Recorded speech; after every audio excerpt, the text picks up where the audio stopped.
All right, we now get started with In the Headlines. The hashtag still remains to be Good Morning Kenya at KBC Channel 1 is the official station handle. And do remember to tag us individually. Our individual handles are at Victor Oloo, at Manyara, at Doreen, and at Jain Wambui. We start with the Daily Nation, quite busy this morning, starting with the two stories here on the header. Number one, the face of joblessness. And this is in regards to the number of youth who are graduating in the thousands but still do not have a formal sources of employment or income for that matter.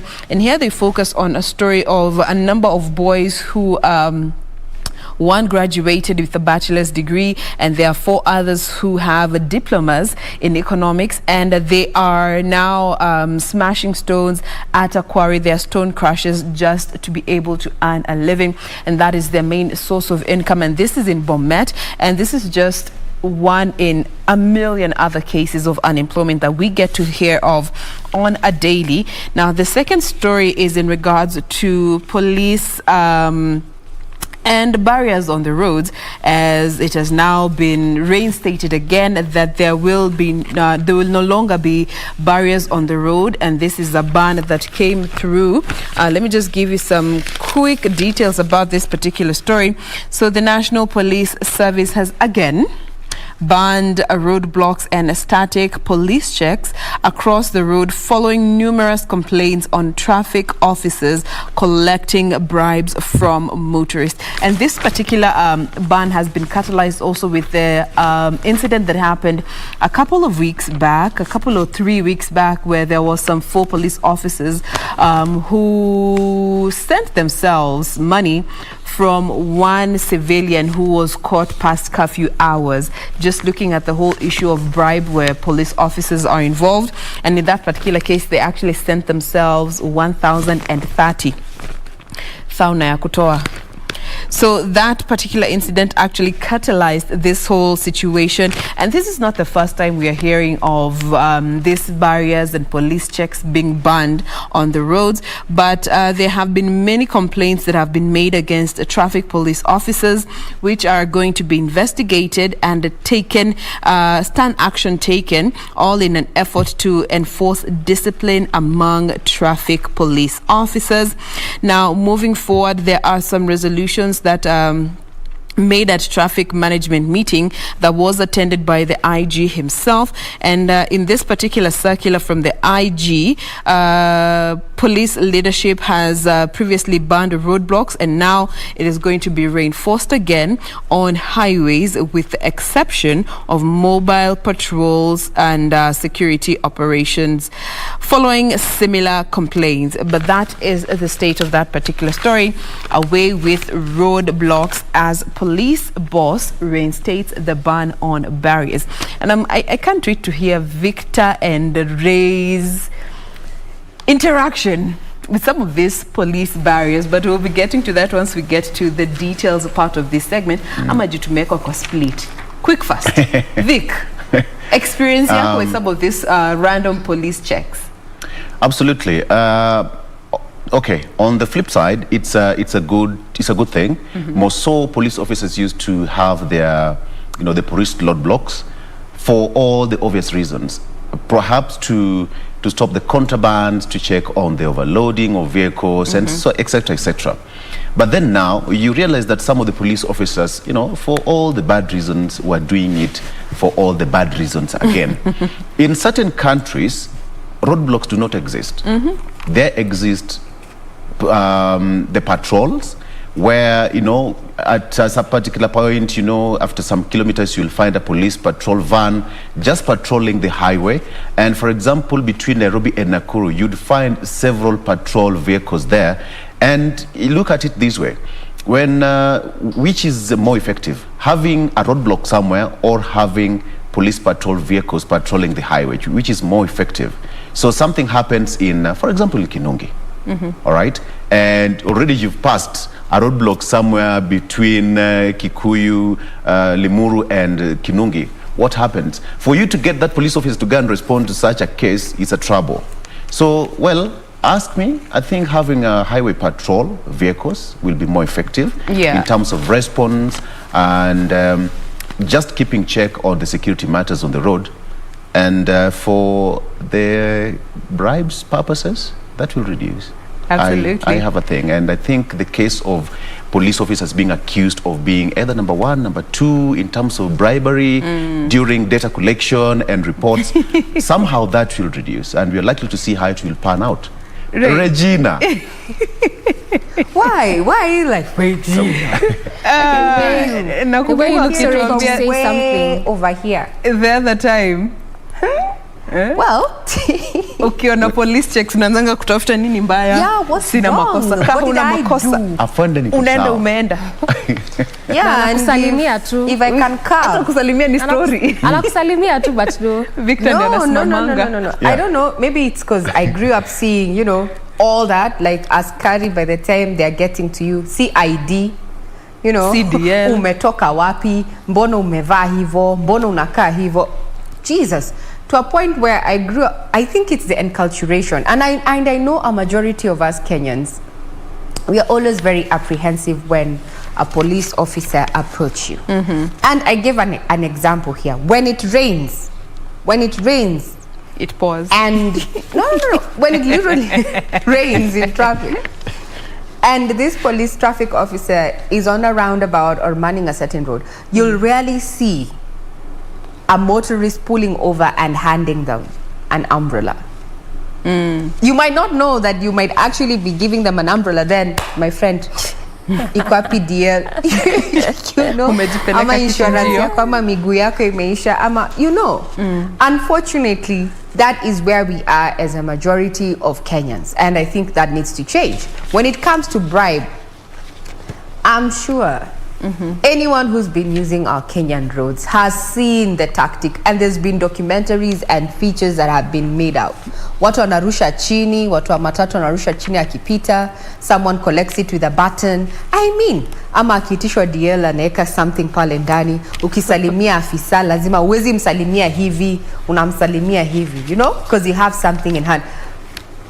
Unaongea from experience, Regina. This is something that has been going on, and I know my producer ananiambia niko na experience. Well, Unaongea from experience. I'm way saying anapeana it's my hiyo story. experience. I mean, hizo tactics unazijua. It The can way be. anapeana hiyo story. Aiwacheni kunieka kwa carpet, nasema hivi. What I'm saying is reality on ground. We Yes. need to be very realistic.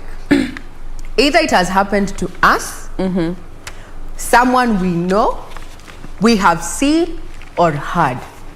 It All doesn't right. matter. That is what is happening on ground. So when it comes to the reports that come in that the police force is most corrupt, I actually agree. To some extent, I agree. And I know askari ni binadamu, and there are those who are selfless and they're there to serve.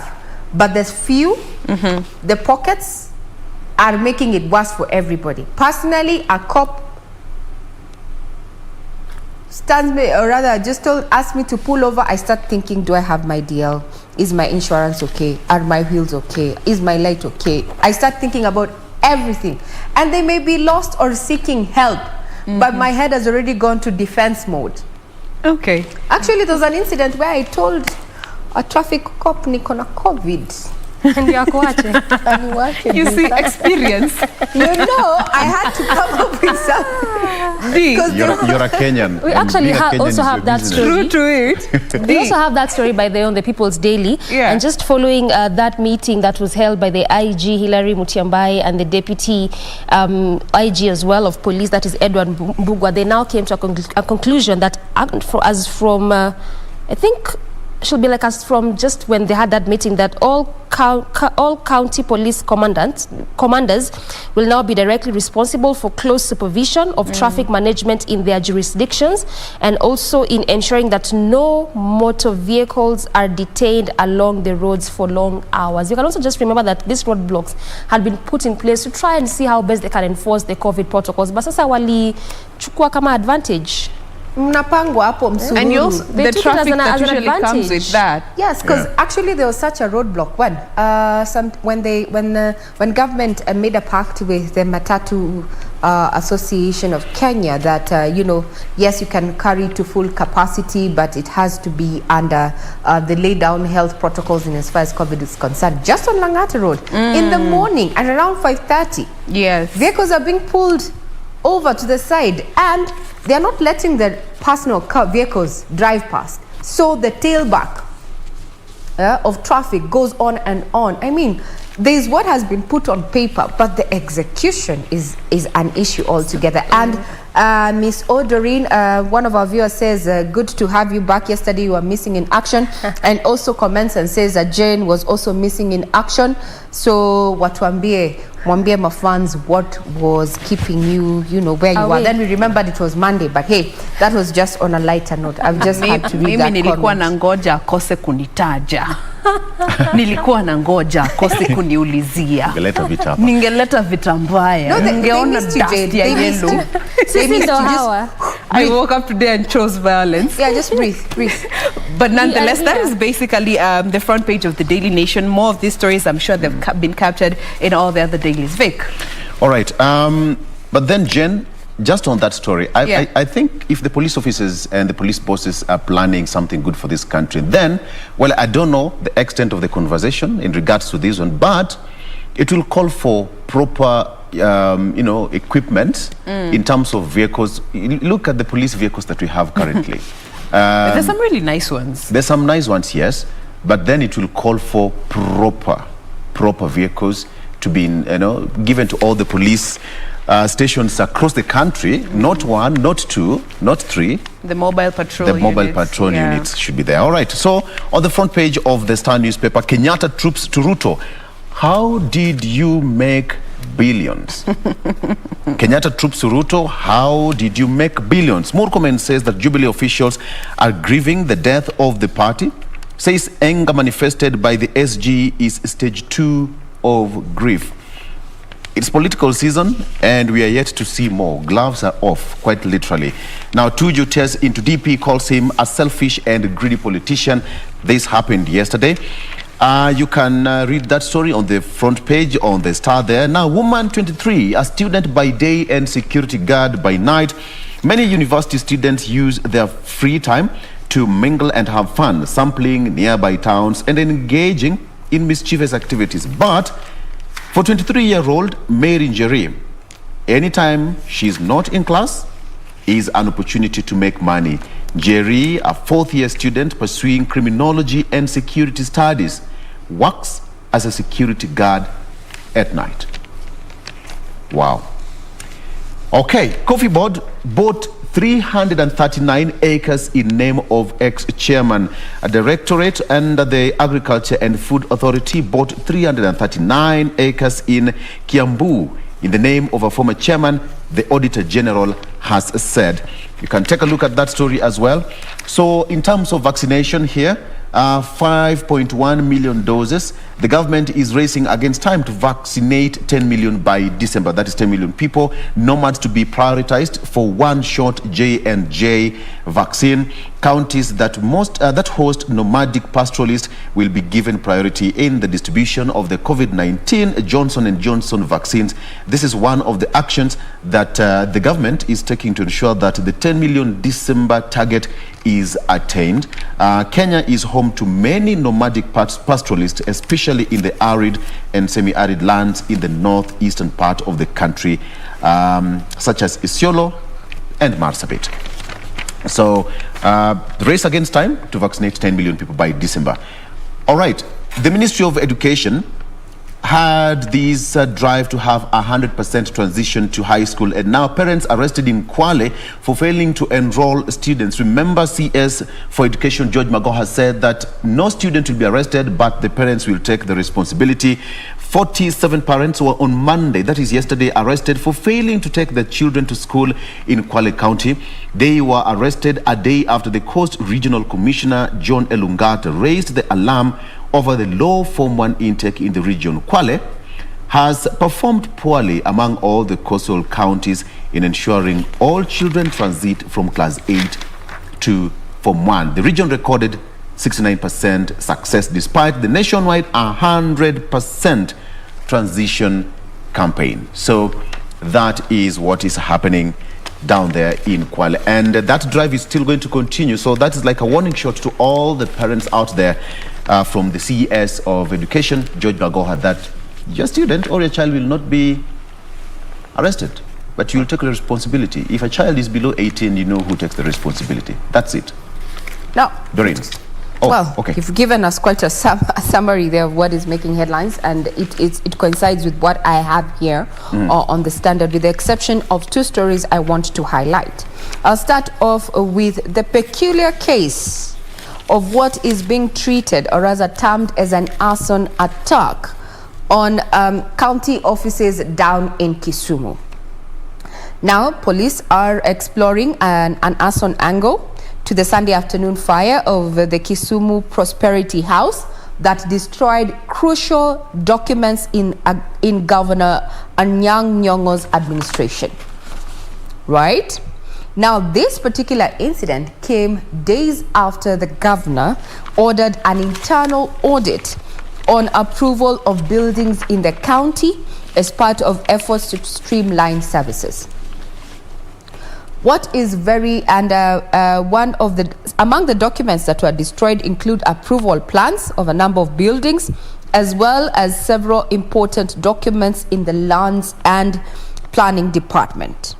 This is not the first time that this has happened whenever the governor wants, or rather attempts to address gaps in his administration.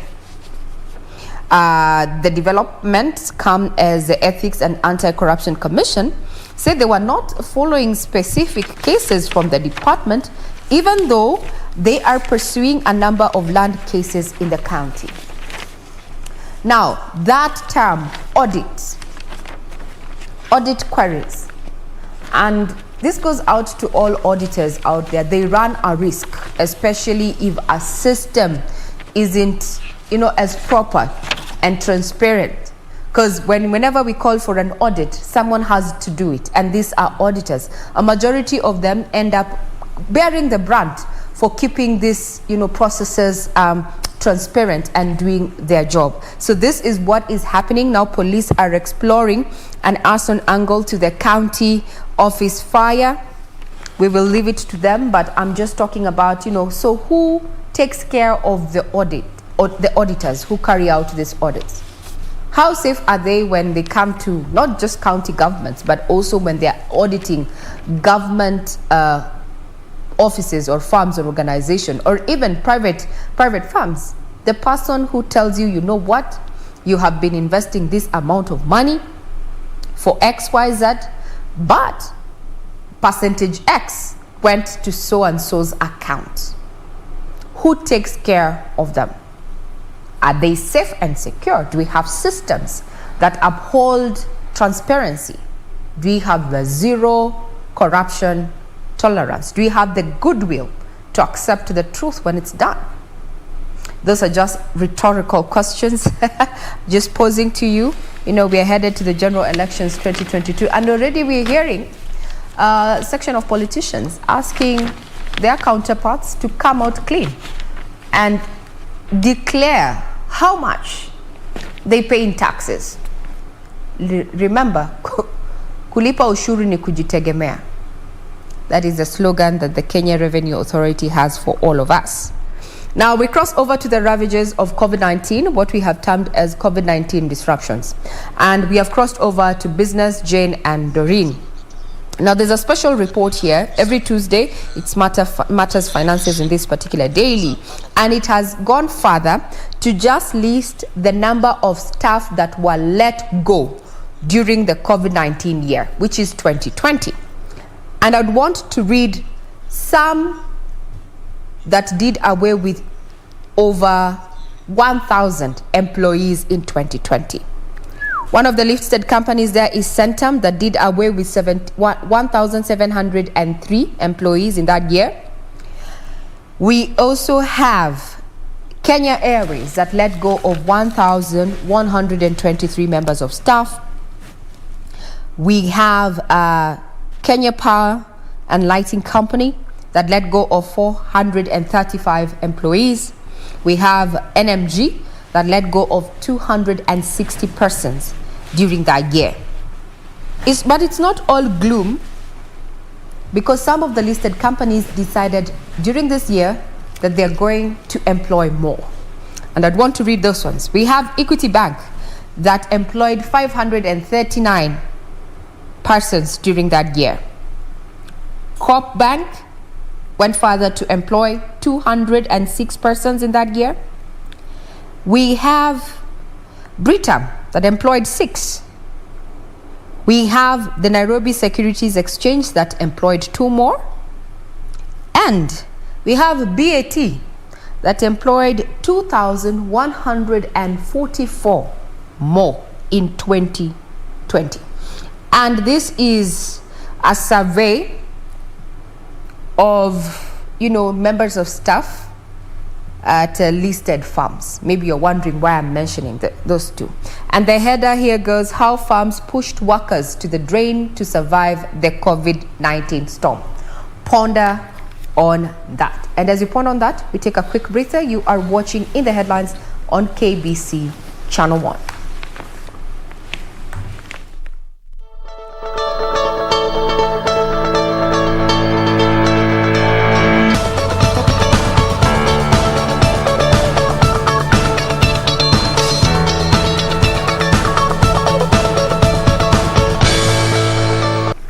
Good morning once again. If you're tuning in, this is Good Morning Kenya and you're watching In the Headlines. Now, there before we took a short break, there's so many stories that we have given you insight on.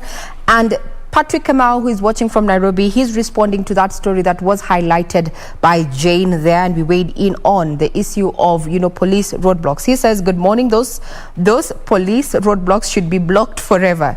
They are simply toll stations. Remember, you can reach us on Twitter at KBC Channel 1 News, at Doreen, Arange, at Jain Wambui, at Victor Law, and at Manyara. What is your take in regard to the stories that we are broadcasting here for you? We just broke off on, just a list of human staff in listed firms. This was just a survey to compare which companies let go of people, to what percentage, to what numbers, and which companies actually employed more during the COVID-19 pandemic there. So many of the big listed firms rushed to cut the number of workers as COVID-19 hit the economy, and the financial results and now show that they are reaping huge benefits from the layoffs.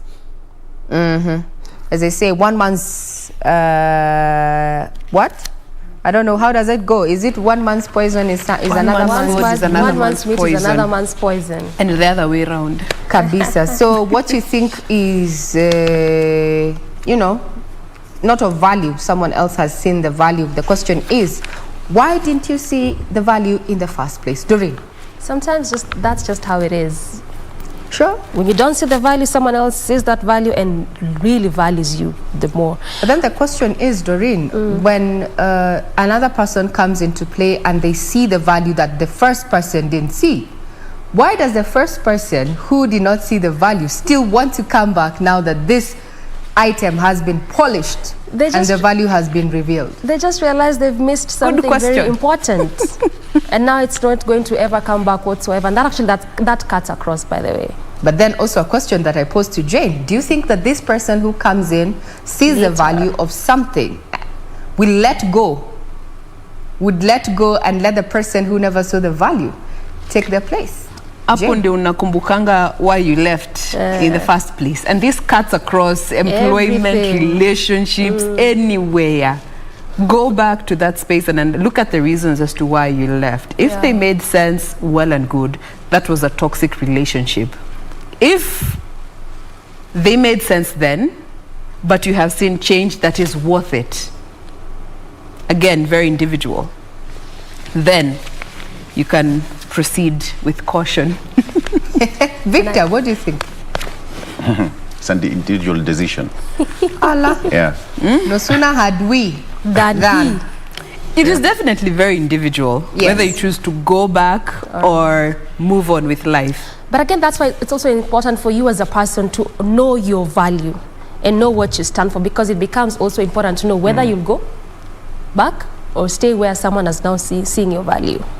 All I know is that it becomes very boring to walk when you have learned how to fly. Ish, angusha basi. Hey, Miss No, Cisco. Ashoka. Angusha is No, Panga. I'm sorry. so angusha punchlines. Doreen. All right, so even as we talk about the roadblocks and the roads and perhaps what is happening in that regard, let's just look at what Kura is perhaps doing. That is the Kenyan Urban Roads Authorities. We now know they're in a bid to continue expanding, rehabilitating roads here in the city and even beyond. And this comes after Engineer Silas Kinoti, that is the Kura DG, was just speaking during the official launch of the Kisumu Lakefront Development Corporation.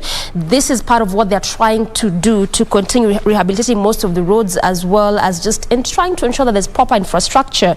And his reason was that over 60% of the population is projected to move to the cities in the next few years, and that's why there's a need for intensive investments in urban infrastructure. So again, this is just one of the reasons why you've been seeing a lot of ongoing roadworks in mostly cities in Nairobi, Kisumu, Mombasa, Nakuru, and also therein. Again, just try to ensure that the aspirations outlined in the Vision 2030 and the Big Four agenda come to fruition. So that's that when it comes to what Kura is trying to do. We also have one of those key projects that they're trying to also ensure that comes to a completion, and this is the upgrade of the Kagiado Town Road, which is going to cost a total of 588 million. Again, trying to ensure that there's proper infrastructure, given those statistics that have been given out there, that in the next few years, the bigger population is going to move to the urban centers, from rural to the urban centers there.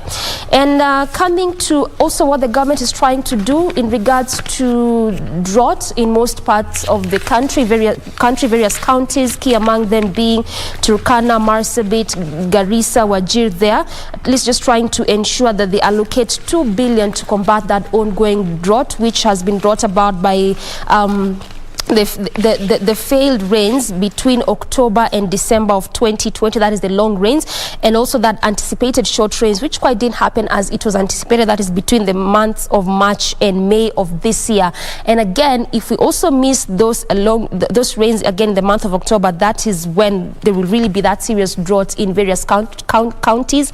I've already mentioned some of them, but the estimated number of counties is 10 counties. So that's why the government is just in a bid to try and ensure that they allocate those monies for those specific counties. And also, in addition to those monies, they are trying to provide safety nets to cushion over 100,000 households in those various counties, again, that I've just talked about. That is Turkana being king among them. There's also Garissa, Wajir, as well as Mandera. Now, when it comes to COVID-19, we obviously know that at least, again, the state is trying to ensure that by the end of December, 10 million persons need to be vaccinated, and they've come up with various measures, key among them being outreaches in various places across the country. There's also the introduction of ensuring that PWDs are also added to that list. Remember that when that vaccination process began in March, those that were listed among the essential services, the healthcare workers, teachers, those are the ones who were of priority for those vaccines. But also now, as they try to get to that 10 million mark, they're also putting into place PWDs as one of those priority persons to get those vaccines there. And we also have coming to 2022 there, that is the former premier who takes 2022 battle to hustlers. That is the ODM leader who says that he is best bet to resolve border problems, and this also just happened at the Orange House as he was addressing those border riders there, even as they were giving their issues there. So which one will actually get to reach to the heart of who we call the hustlers? You know, as everyone is trying to popularize their bid, they are trying to ensure that they get to reach the common mwananchi. We obviously also have that story of the Jubilee Secretary General, that is Tuju, and the main header just reads that stop blackmail. That is what Tuju tells Ruto, as the Jubilee leader accuses the DP of, among other things, including lies and tribalism, and dares him to publicize his tax returns if his wealth is legitimate. That is what Tuju is saying, but his allies also say that those are signs of a failed leader. And the bigger question, just like what we kept asking, is that why is so much focus centered on the DP and his wealth, and why specific just now? You know, there's that question there. And also, women impressive rise to the top.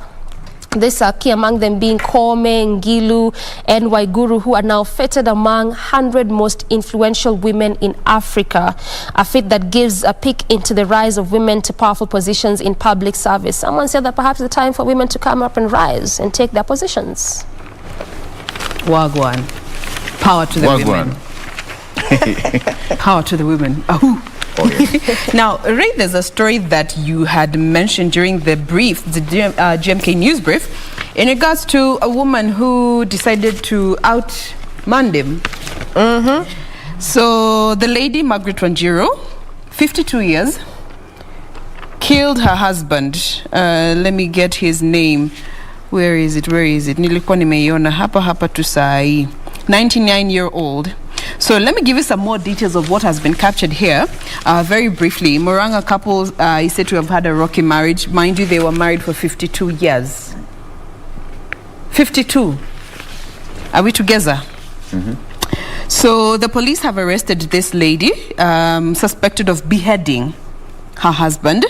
The police said she killed him by first cutting off his right ear and then slitting his throat. As per the account that has been given, it said that they have been married for 52 years under customary law, but they have lived together for only about 15 years, and they have 6 children together.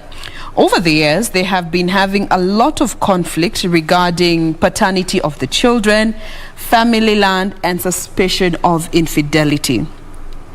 So the reason as to why it ended how it ended was as a result of the daughter-in-law of Wanjiru, who had given the deceased breakfast against her will.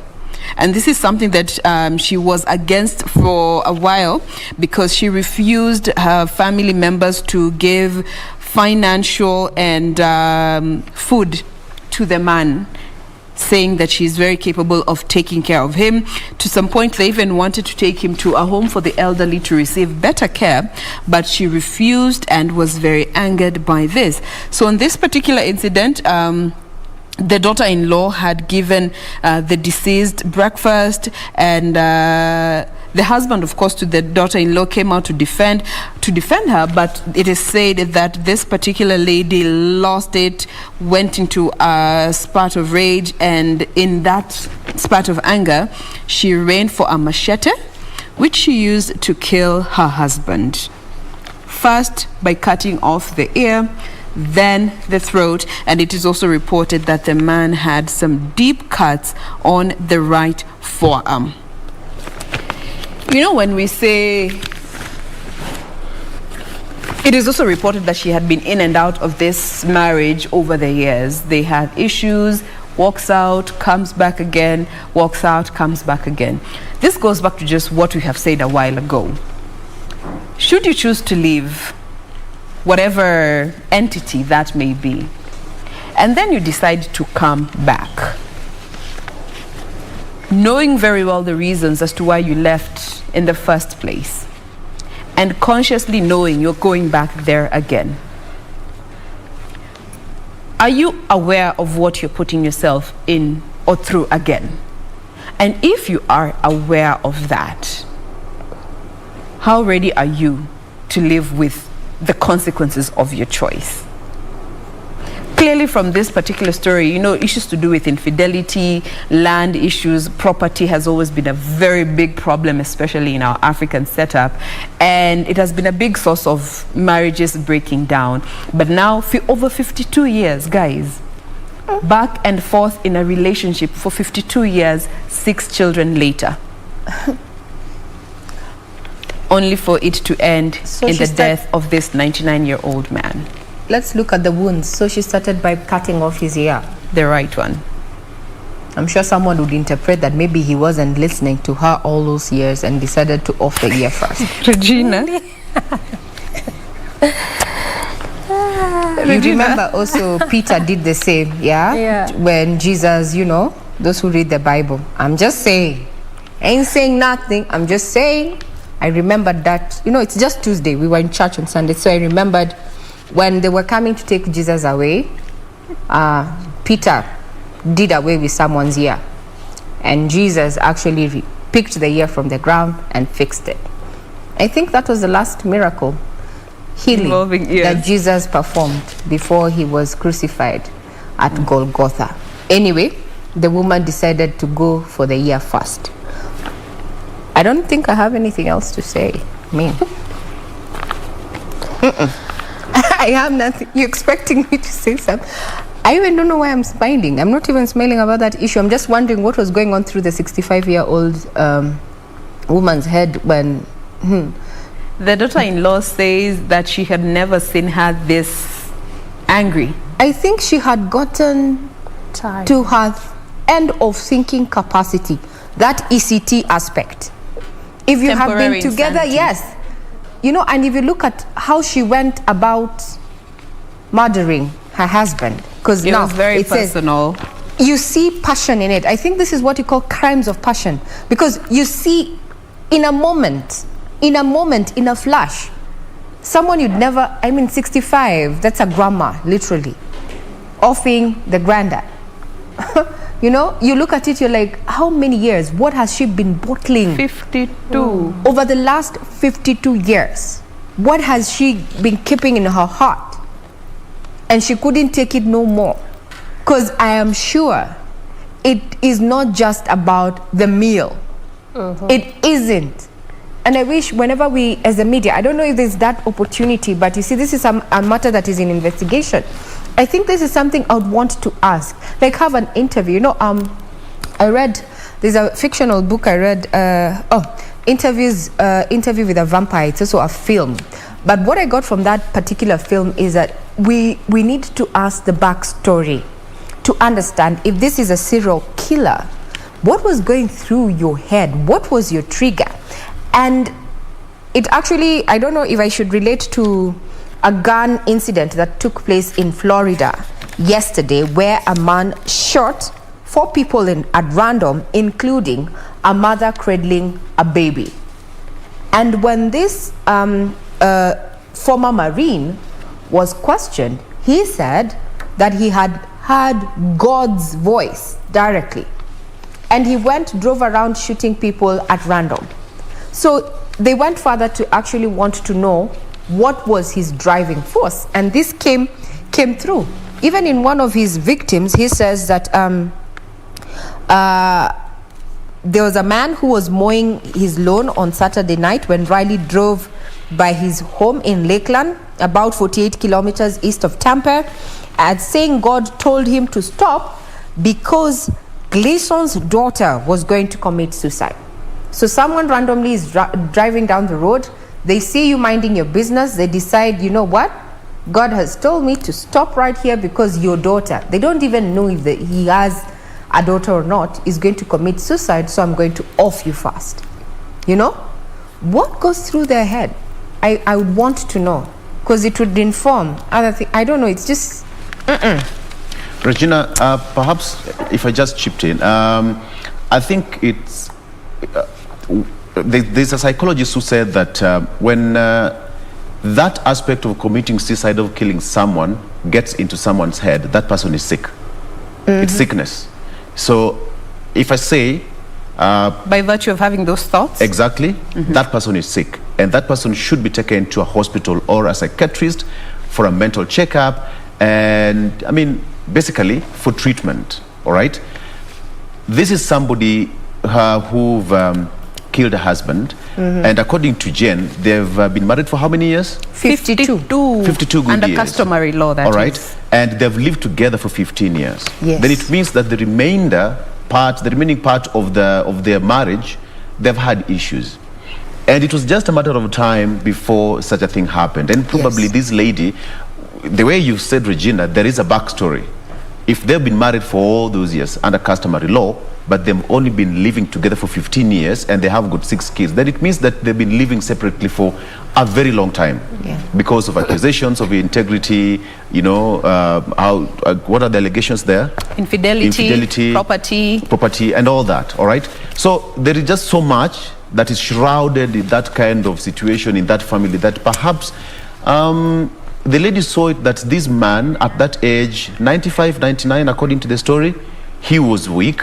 He could not defend himself. And even from the pain and, you know, the injury inflicted on the man, he was trying to defend himself, all right? You know, some deep cuts on the hand. Perhaps he was trying to defend himself. And at that particular point, the thought of, I will kill this man, already rang in that lady's mind for a very long time. So at that particular point, it was a done deal.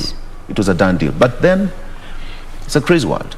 I mean, there's always a backstory. Just going from there's a backstory. Going from what Wambui you've read and also Ray, and at times people would blame it on anything. Like from your story, Ray, God. How does even God tell you to do such kind of a thing? That there's always a backstory, and the way we are saying, by the time you're doing it, it has always been on your minds. That's why an issue like food, an issue like 50 bob. You see, like those stories we were looking at last week where a tout such small issues like then you sit and wonder what had 50 shillings got to do with this murder case. It wasn't then you accident. realize there's been a lot that has been going on people's mind, and people are tired over so many issues that a small thing like food, like 50 shillings, like 100 shillings, that's where someone just blows up. Well, they've been thinking about it all through and through. All these are just our opinions. Remember, the investigation is underway. We are not saying that this is what was happening. We're just trying to understand the same way you'd read this particular piece of news, or even on the website, or even in the papers, and try to ask yourself, 65, 99-year-old, married for 52 years, lived together 15 years. What is the problem?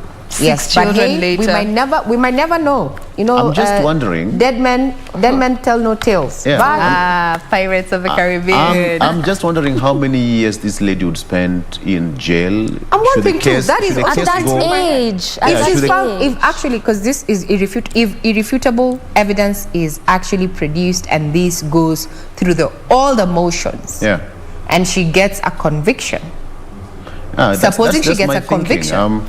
It will be so hard for her because, okay, just thinking, if she's convicted and said, you know what, you'll have to pay for your sins.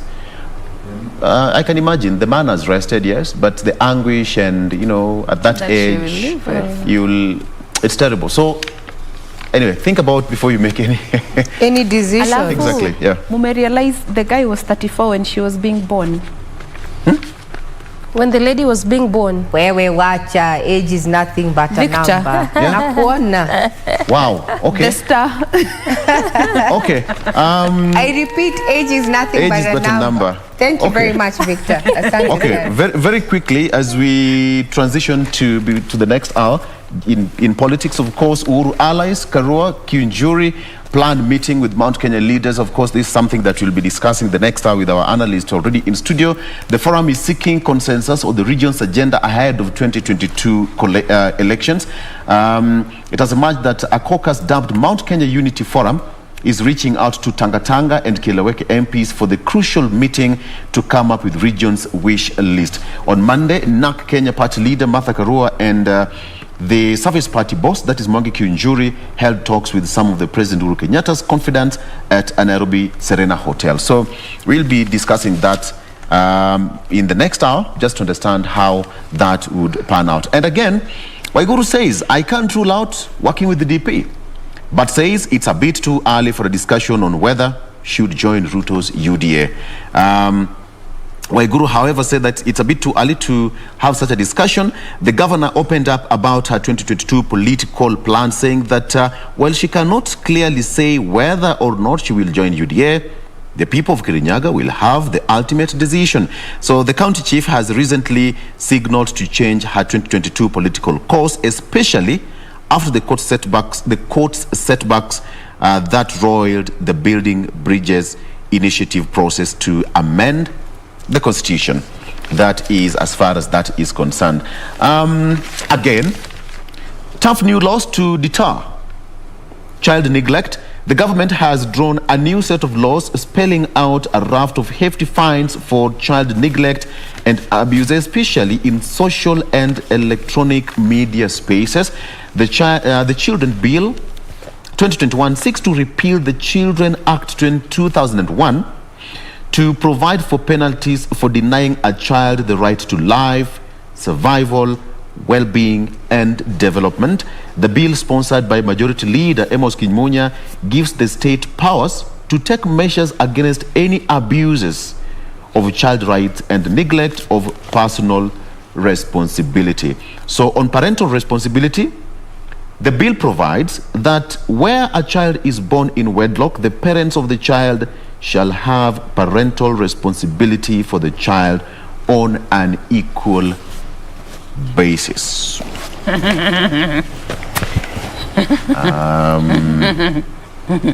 Yeah, we have like 3 minutes to go. Take responsibility.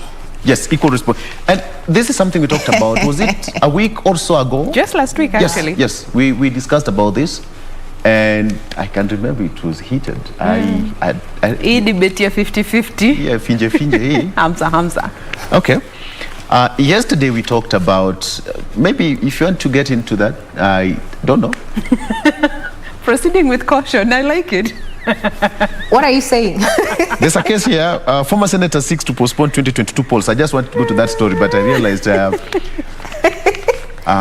tunakuona sana when it comes to parental. Tunakuona sana. Please, you need to. No, Regina, we discussed about it last week, so I was moving. You're walking on thin ice. The next story. Very thin. Make ni wala na testing imagine na kidole ya mguu. Hataki kukua clear. Well, But okay, there's no problem with Cap 39 of the Children's Act that says that the child needs to benefit from both parents. Yes. But when you say both parents, to what capacities? We've had leaders come out and say that this 50-50 should be made 50-50, but then I am wondering, this 50-50, how do we equate the 50-50? Because when you look at that particular act, they talk about housing, they talk about medical, they talk about the basics, and education. Those are the 4 things that I understand that are listed there in the 50-50. So do you split it half? Because it doesn't take care of the other small things. So if people are thinking that it's going to go to the nitty-gritty details of who should attend XYZ, who should deal with a scrape XYZ, it doesn't deal with that. It just deals with the 4 main things: the basic needs, the food and shelter, the education, the medical. Those are the things, and food, yes, as well as clothing, you know, those are the basics. So, Sir Victor, there was no need of you to get worked up. Yeah, no. Actually, just the bill, at the end of the bill, it seeks to penalize any parent who doesn't take responsibility. Because let's look at it this way. You know, a child, kitambo tulikuwa tunaambiwa mtoto hakuandika barua zaliwe. A child did not have an application, did not make an application. So once you decided to bring forth a life, then you have to take responsibility. So the bill seeks to, should the MPs approve the bill, it will be an offense for any parent to fail to take care of their children to hospital, and they would risk a 50,000 shillings fine or 30 days in jail. The new law also sets 2 million shillings fine or 5 years in jail for subjecting a child to any form of abuse, including psychological, emotional, and mental distress. So the bill further sets a 1-year jail term or 200,000 shillings for discrimination of a child on the grounds of age, origin, sex, religion, creed, custom, language, or status, race, disability, tribe, and residence. All I would want to say to our parliamentarians, I know we are walking to the general elections 2022. If you've not done anything for Wanjiko, this one you have to do it for our children. You can do this one. Kindly let them just do this one.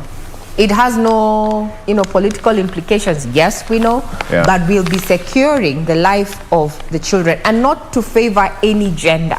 Because if I'm a mother and I'm going to inflict that kind of psychological, mental torture on a child, then it also puts me in check. It is not gender-based. Face I the think consequences. Yeah. If they have not done anything. But does it have to get to that point where you're being taken to jail, you're being all manner of And things? that's what we discussed last week also. Does You it have get to it, get right. to that point? You are the parent of this child. Whether you decide to go separate ways, the child does not need to suffer because...